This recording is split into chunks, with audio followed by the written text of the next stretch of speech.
Olá, bom dia. Começamos agora mais um Metrópolis Entrevista. Eu sou o Gautieri Rodrigues, repórter do Metrópolis aqui em Brasília. E hoje recebemos aqui no estúdio do Metrópolis o novo presidente da Anfávia, Associação Nacional dos Fabricantes de Veículos Automotores, Igor Calvé. Igor, bom dia.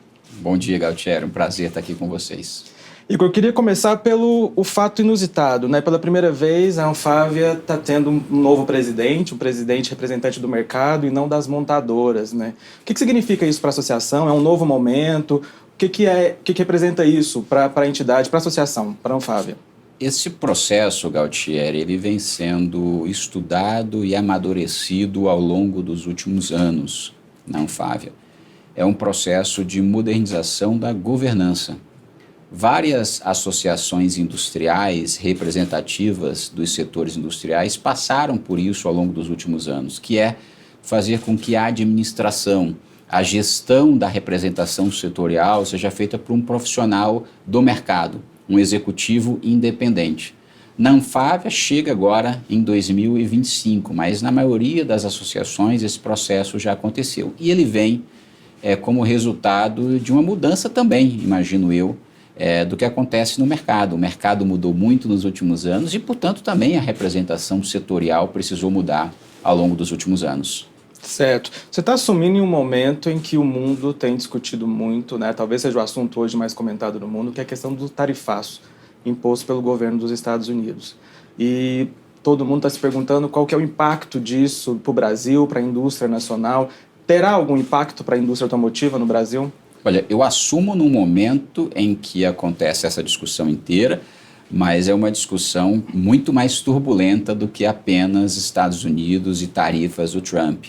É um contexto em que você tem a presença de novos atores no mercado automotivo, sobretudo as empresas chinesas, você tem as questões tarifárias globais que são impactadas pelas ações dos Estados Unidos, simultaneamente processo de transição energética que ocupa grande parte dos investimentos, né, e desenvolvimento do setor automotivo, veículos com novas formas de propulsão. Eu digo isso para reforçar que o momento ele é desafiador, o momento é super delicado, inclusive, para esse setor. Em relação especificamente aos Estados Unidos, diretamente naquilo que diz respeito ao mercado de automóveis leves, aqueles que nós vemos nas ruas, não há um impacto imediato para o Brasil. A razão disso é porque nós não exportamos para os Estados Unidos. O estabelecimento da tarifa para o país de 10% ou para automóveis de 35% não nos afeta diretamente, mas pode nos afetar indiretamente, dado que um dos principais parceiros comerciais do Brasil no que diz respeito ao setor automotivo é o México, e o México sim sofrerá, pelo menos momentaneamente, né, esses problemas com as tarifas. Então, o que a gente pode ver de imediato é um excesso de capacidade ociosa no México, que não poderá exportar para os Estados Unidos em virtude das tarifas, ou pelo menos ficará mais difícil, né, o consumidor comprar esses veículos vindos do México, e isso poderá fazer com que haja um desvio do comércio. O que quer dizer isso? Os veículos que eram produzidos no México com destino aos Estados Unidos podem começar a abastecer outros mercados, como os da América Latina. Então, nós podemos ter aqui uma concorrência maior, né, presença de veículos mexicanos no Brasil. Então, nesse sentido, pode nos afetar. E, num segundo momento, nós vislumbramos também uma possibilidade de um desvio de investimentos, né, porque quando as questões se assentarem nos Estados Unidos, as empresas podem tomar decisões. Vale mais produzir no Brasil ou na região, Argentina, por exemplo, ou no México. E tomando essa decisão para quais mercados a nossa exportação, a nossa produção vai. Então, isso é um efeito possível no médio prazo. Mas, por enquanto, esse jogo ainda está sendo jogado. É um tabuleiro muito complexo, porque o que os Estados Unidos fazem tem repercussões na China, que é um importante ator para a gente, e também na Europa. Então, essa dinâmica ainda não assentou e nós estamos olhando cuidadosamente. Você falou dessa possibilidade de ter uma maior concorrência na América Latina em virtude do tarifaço. E a gente sabe que a Anfávia tem tido um posicionamento nos últimos anos para tentar ampliar as barreiras para essa chegada da concorrência internacional aqui no país. como que está hoje o posicionamento da Anfávia em relação até à questão dos chineses, né, dos veículos chineses que têm entrado no país nos últimos anos? Qual que é o posicionamento da associação hoje em relação a isso? Se você me permitir apenas retificar, a gente não está querendo impor barreiras à entrada. A gente acredita que a concorrência do mercado, ela é saudável no mercado, mas há um componente importante, que é o componente da produção local. Vender no país, produzir aqui em pé de igualdade com os demais é condição primária, sine qua non nesse processo. Então, o nosso posicionamento ele diz respeito às mesmas condições de venda no mercado, de comercialização no mercado. Hoje, a presença de algumas marcas no Brasil sem a contrapartida da produção fazem com que o mercado brasileiro seja um mercado bastante olhado, né, no mundo. Por quê? Porque nós não temos tarifas iguais com os outros mercados. Então, a título de exemplo, grandes países em termos de população e de economia são produtores de veículos no mundo. Estados Unidos, China, Índia, a União Europeia com seus mais diversos países. Todos esses países, no que diz respeito à concorrência com esses novos entrantes chineses, elevaram as suas tarifas. Os Estados Unidos, por exemplo, agora 104%, 140%, dependendo do cálculo que você fizer. O Canadá estava com 6%, por exemplo, de tarifa para os veículos elétricos. A Índia, 75%. A União Europeia, depois de uma avaliação dos subsídios da China, começou a taxar em até 48%. E o Brasil, hoje, 18%. O que quer dizer isso? Quer dizer que nós, dos mercados produtores, somos o mercado mais aberto. Esse é o primeiro ponto importante. E por ser mais aberto, do ponto de vista de mercado, é o sexto maior do mundo, é claro que esse excesso de produção de algum lugar viria para o Brasil, porque nós estamos abertos. Então, veja, a igualdade de condições nessa concorrência, na entrada no mercado brasileiro é fundamental, por algumas razões. A primeira razão é de que o Estado brasileiro tem uma política de industrialização, que chama Nova Indústria Brasil, que quer sofisticar a produção no país. E esse tipo de ação, de liberar a entrada de importados indiscriminadamente, ela não ajuda na política industrial. Segunda razão que eu tenho colocado é que os trabalhadores brasileiros também são muito afetados. Hoje o setor automotivo emprega, direta e indiretamente, mais de 1.200.000 pessoas no Brasil, que é um número espetacular. Chegamos, acho que até 1.300.000, aí, os últimos dados que nós temos contabilizados na Anfávia. É uma espécie de até desrespeito com o trabalhador brasileiro esse tipo de ação. Não só ao Estado brasileiro pela política industrial, mas também aos trabalhadores. E, por fim, acredito que é também um desrespeito àqueles que produzem no país. A Anfávia tem seus 69 anos como representante setorial, mas o setor está no Brasil há mais de 100 anos, né, produzindo, gerando emprego, gerando renda aqui. Então, esse é um fator que a gente não pode negligenciar. E apenas para concluir, Galtieri, as importações, elas são sempre muito bem-vindas, elas nos ajudam, inclusive, a complementar linhas, elas nos ajudam, inclusive, a pressionar tecnologicamente para que a produção local seja igual no mundo inteiro. Nós temos uma indústria global. Agora, as importações desmesuradas, as importações sem freio, elas afetam a microeconomia do país, as condições macroeconômicas também, porque a gente está falando também de balanço de pagamentos. Então, tem que ser olhado com um olhar muito cuidadoso. Esse é um setor que hoje, a cada R$100 produzidos na indústria brasileira, 20 vem do setor automotivo. Por quê? Porque é uma cadeia extremamente longa. E ao ser cadeia longa, a gente movimenta vários setores industriais também. Você falou da questão das importações. Os veículos importados têm ampliado a presença no mercado nacional? Vocês têm dados para mensurar isso hoje? O que representa hoje, por exemplo, o caso dos veículos chineses no Brasil? Olha, essa é uma boa pergunta, porque traz talvez a evidência daquilo que nós temos comentado. Os dados últimos, né, desse trimestre, desse ano de 2025, dão conta de que as importações foram mais ou menos, nos últimos 3 meses, de 122 mil unidades de veículos que chegaram ao Brasil. Isso o total de importados. Da China, em especial, foram, salvo o melhor juízo, 33 mil unidades, o que performa algo em torno de 28%. Então, 28% das importações do total de veículos importados e emplacados no Brasil vieram da China. Ah, Igor, 28 é muito pouco, né? Relativamente, não. A gente tem a maior parceiro de importações do Brasil, é a Argentina, com mais ou menos 40 e alguma coisa por cento. Mas nós não podemos nos esquecer que nós temos com a Argentina um acordo de décadas em que nós fazemos investimentos conjuntos e temos uma complementaridade econômica. Nós vendemos carros para os argentinos, nós compramos carros argentinos, nós vendemos autopeças para os argentinos também. E as nossas fábricas, em geral, complementam linhas em um e outro lugar. Então, com a Argentina é um caso à parte. E o da China é o que vem mais crescendo nos últimos anos. Então, o que já foi 12%, 13% do total de emplacamentos, que é o normal das importações de um país produtor, hoje o Brasil já, do total anual, já chega a mais de 20% de emplacamentos de veículos importados. O que é uma subida bastante grande, talvez nunca vista desde 2012 no Brasil.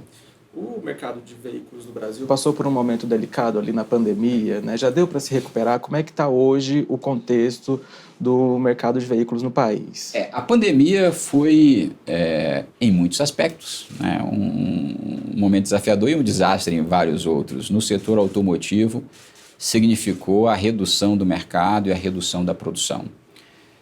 Nós, em 2024, atingimos um número de emplacamentos de aproximadamente 2.600.000 unidades de autoveículos, que inclui os veículos leves, os caminhões também, os ônibus, os comerciais leves. Que é mais ou menos, Galtieri, o mesmo número de 2019. Ou seja, a pandemia começou final de 19, início de 20. Em 19 nós tínhamos mais ou menos 2.600.000 unidades. Esse número de emplacamento do mercado só atingimos agora em 24. Portanto, nós gastamos esse tempo inteiro, né, no a pandemia e pós-pandemia, para nos recuperar apenas no ano passado. A nossa expectativa esse ano é que a gente supere essas 2.600.000 unidades, chegue a 2.800.000, que vai dar um crescimento de 6% desse mercado. Então, a pandemia afetou drasticamente os nossos volumes e a gente está recuperando agora, 6 anos depois. Eu ia perguntar exatamente sobre isso, a questão das perspectivas, né? Como é que você vê o futuro do mercado no país?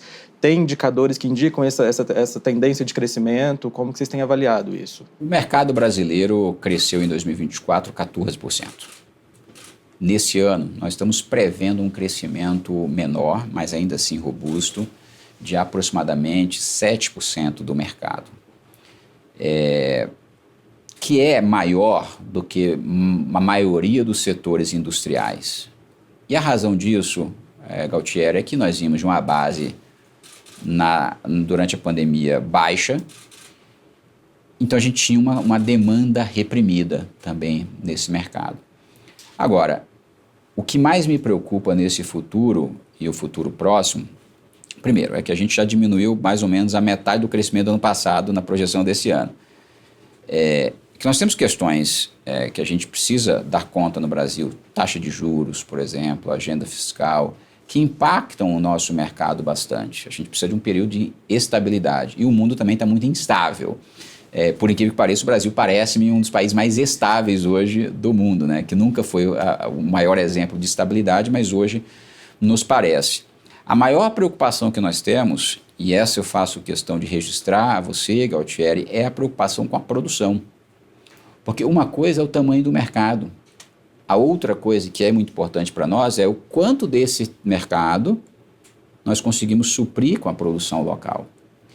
E esse fator da produção é que nos assusta. A gente cresceu no último trimestre a produção algo em torno de 5% em relação ao mesmo período, primeiro trimestre de 2024. Mas as importações cresceram 25%. Então, a gente está importando muito mais para dar conta do crescimento do mercado.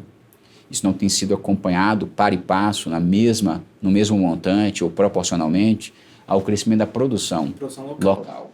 Isso sim nos preocupa ao longo do tempo, porque mais do que vender carros, a importância nossa e caminhões, e ônibus, e máquinas agrícolas e rodoviárias, a importância de que essas máquinas sejam produzidas e esse conhecimento, essa tecnologia fique no Brasil.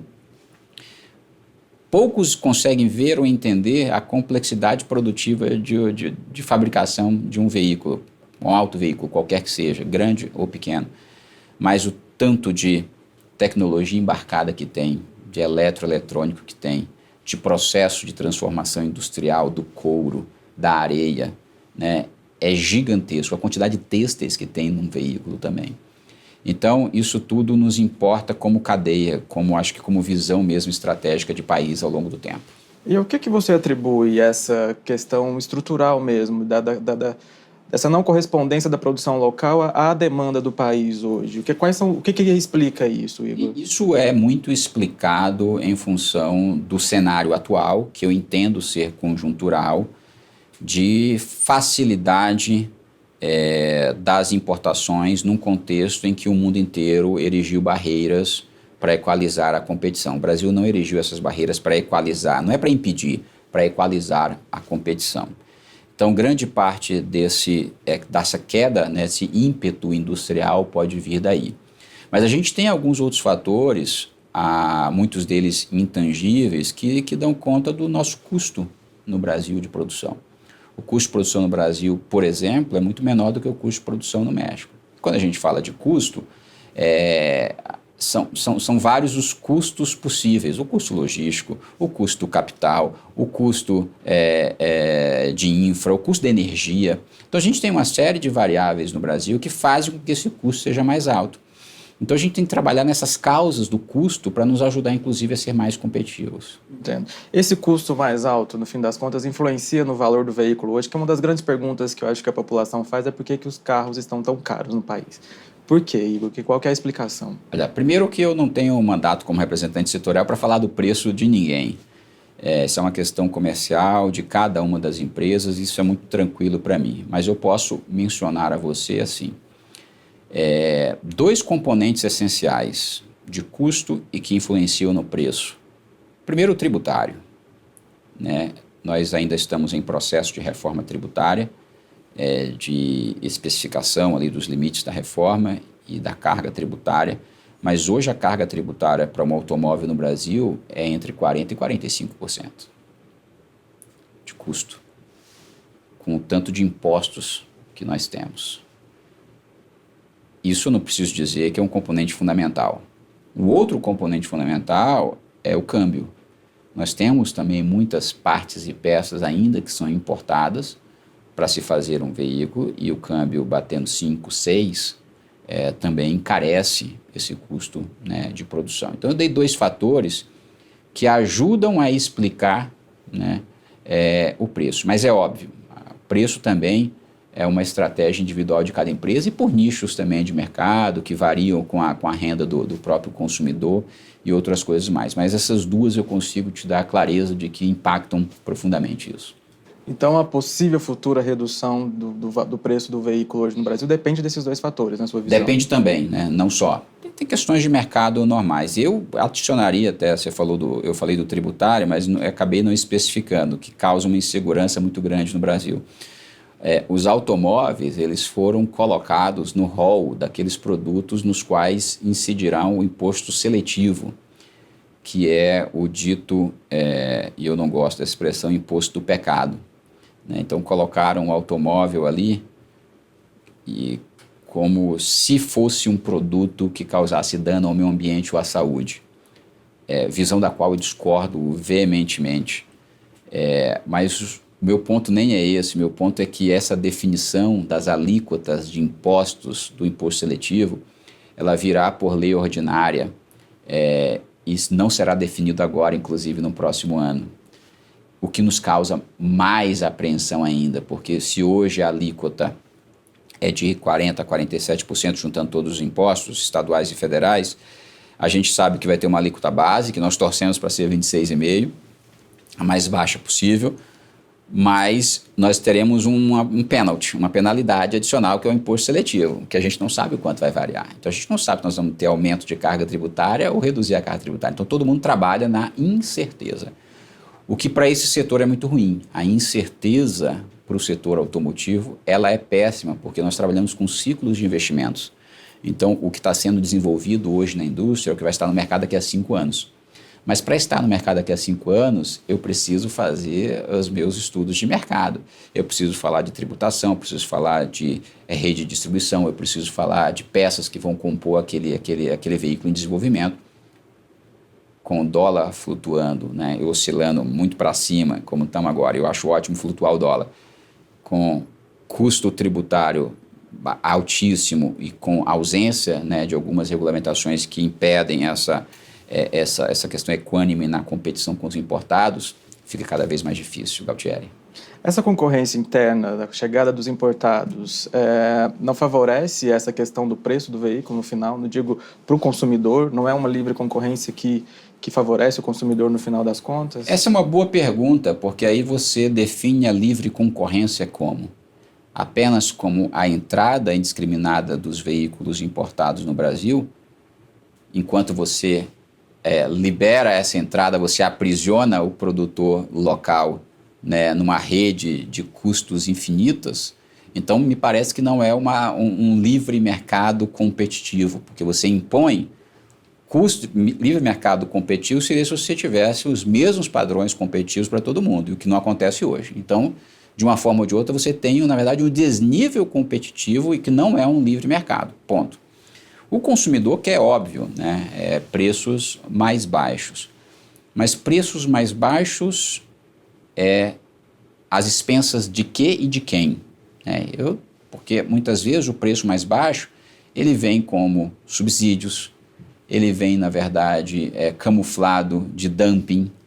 Então, o consumidor pode até imaginar que, num primeiro momento, está comprando preços mais baixos, mas depois, quando o mercado for pilhado, quando tomarem de assalto o mercado, esses preços podem voltar a subir e você começa a fazer margens muito maiores. Todo mercado competitivo, ele é bom, porque ele traz, a concorrência vai trazer mais tecnologia, vai trazer mais bem-estar para o consumidor. Agora, a gente não pode perder de vista que o que se imagina que seja um livre mercado, na verdade não é um livre mercado.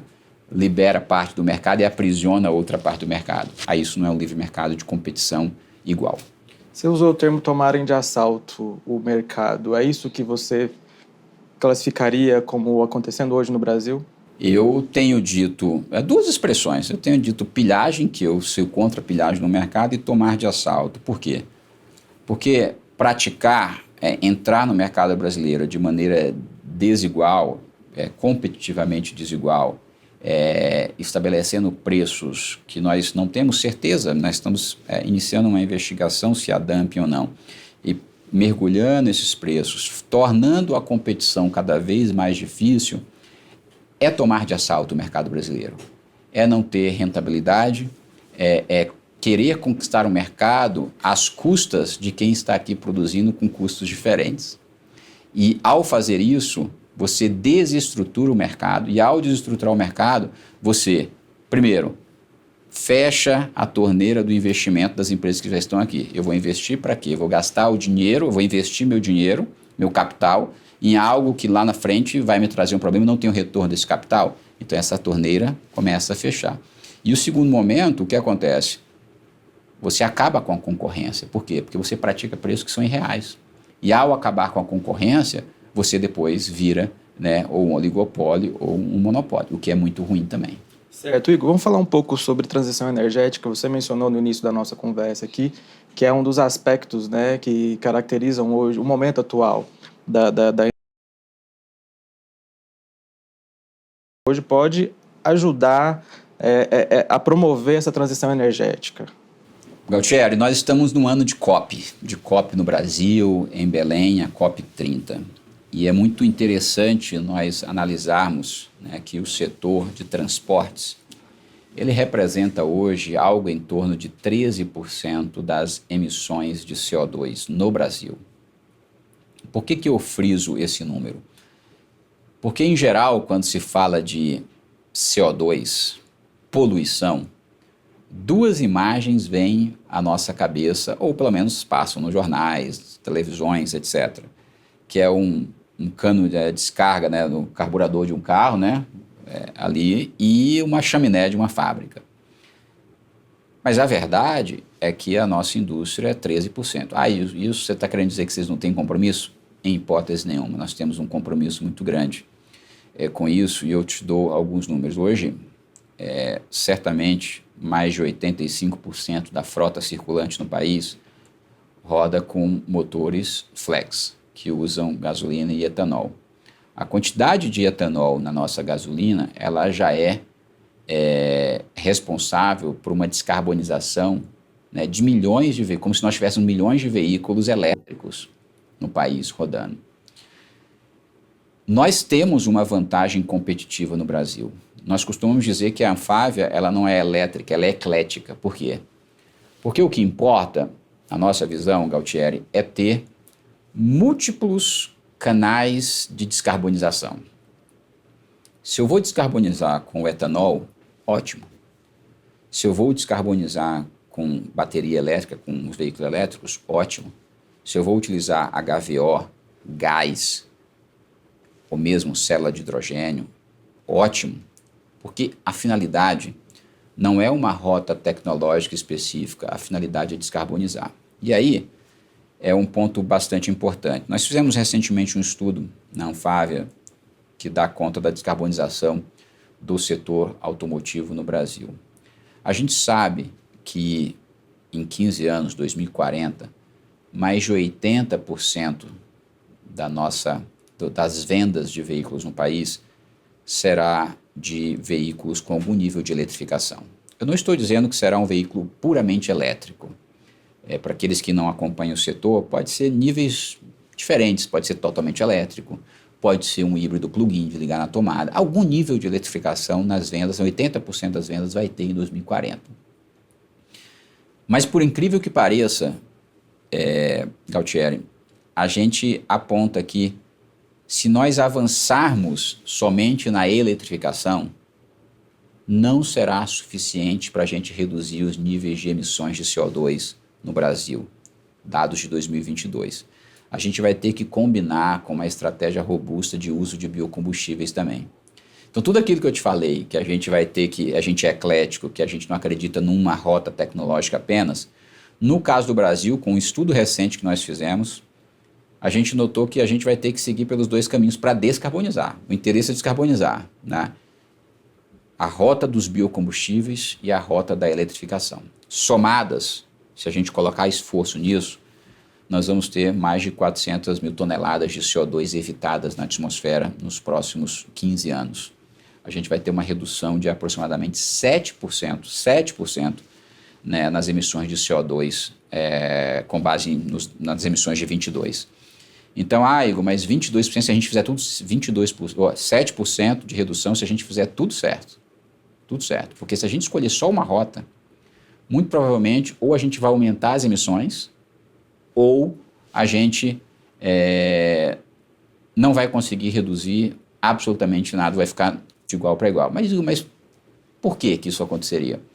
Porque a gente tem que lembrar que a nossa frota vai aumentar. Hoje, circulando nas ruas do Brasil, só de veículos leves, nós temos 45 milhões. Se em 2040, daqui a 15 anos, a previsão é ter 70 milhões. Então, a gente tem rota tecnológica, tem tecnologia para descarbonizar, mas a frota vai crescer. Então, eu tenho que ter medidas que compensem esse aumento de frota.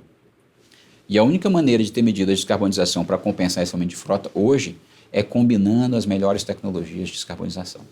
Certo, você falou dessa questão, a previsão para 2040 de 80%, né, dos veículos com algum grau de eletrificação. O que precisa de infraestrutura no Brasil hoje, na indústria, para termos mais carros elétricos, até autônomos, porque a gente sabe que é uma tendência, como você mesmo disse, nessa estimativa. O que falta hoje, estruturalmente? Olha, nós mensuramos aproximadamente 700 mil pontos de recarga no Brasil para que a gente atinja isso. Eu não vou ter de cabeça aqui a quantidade de investimentos públicos e privados, mas é na casa de R$ 1 bilhão para que isso aconteça também, da eletrificação. Um dos grandes gargalos para eletrificar em leves é a infraestrutura. Por quê? Num país como o nosso, que é de renda média para baixo, você bate num teto, né, de capacidade do consumidor. Claro. Então, se for muito caro, você não consegue. E a gente tem uma outra dimensão importante, não só da infraestrutura de recarga, como também da infraestrutura de geração. Porque a gente tem que pensar que se a gente tiver, nós queremos eletrificar toda a frota brasileira, o consumo de energia aumenta. E o consumo de energia ele vai ser concorrente, porque a energia é uma só, com os outros usos. Então você imagina, consumo de energia nos veículos crescendo, consumo de energia, a gente tem que torcer para a economia seguir bem. Aí o consumo da indústria aumenta também, né, o consumo das residências aumenta. Será que o investimento em geração, em transmissão de energia e em distribuição está sendo feito na mesma proporção? Existe essa conversa sobre esse assunto? A gente começou a mensurar isso, mas isso não é muito bem delineado, tá? Até porque o impacto dos elétricos em todos os seus níveis, como ainda é muito pequena a quantidade no montante geral de emplacados ou na mesma frota, a gente não consegue mensurar isso. Mas nós temos casos, né? Casos recentes, inclusive, de vários ônibus elétricos em algumas cidades do Brasil parados. Por quê? Por uma questão de infraestrutura, de não ter como recarregar esses veículos. Então, não é uma questão só do produto, Galtieri, não é uma questão só do produto. É uma questão de fato e de verdade de uma coordenação pública e privada para esses investimentos na infraestrutura. Regulação nós temos hoje, que dá conta da redução do nível de emissões, tem um mercado no mundo crescendo, mas eu pessoalmente, eu acredito que no Brasil o ritmo de eletrificação ele é naturalmente menor do que em outros lugares. Então a gente não vai ver, e essa é a minha, talvez uma previsão, e eu quero estar correto, né, porque a gente defende as nossas previsões, mas a gente não vai ter essa curva embicando para cima rapidamente, porque a gente é um país de renda média para baixo. Os países de renda alta, eles conseguem fazer essa transição mais rapidamente, né? Porque tem mais condições de investimento, infraestrutura, um estado às vezes menor, então você consegue. Países como o nosso têm mais dificuldade. Mas análise do comportamento do consumidor hoje, você já não percebe uma certa tendência, uma mudança de visão em relação a essa receptividade dos veículos elétricos mesmo no Brasil? Olha, Galtieri, existe um movimento em qualquer mercado que é o movimento também da curiosidade, né? Eu costumo dizer que o mercado de puramente elétricos no Brasil, ele ainda é um nicho, tá? Puramente elétricos.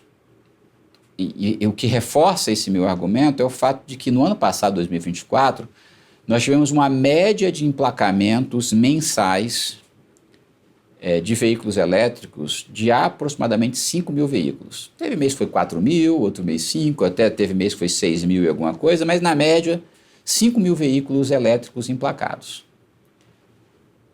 Só que a gente tem algumas deturpações.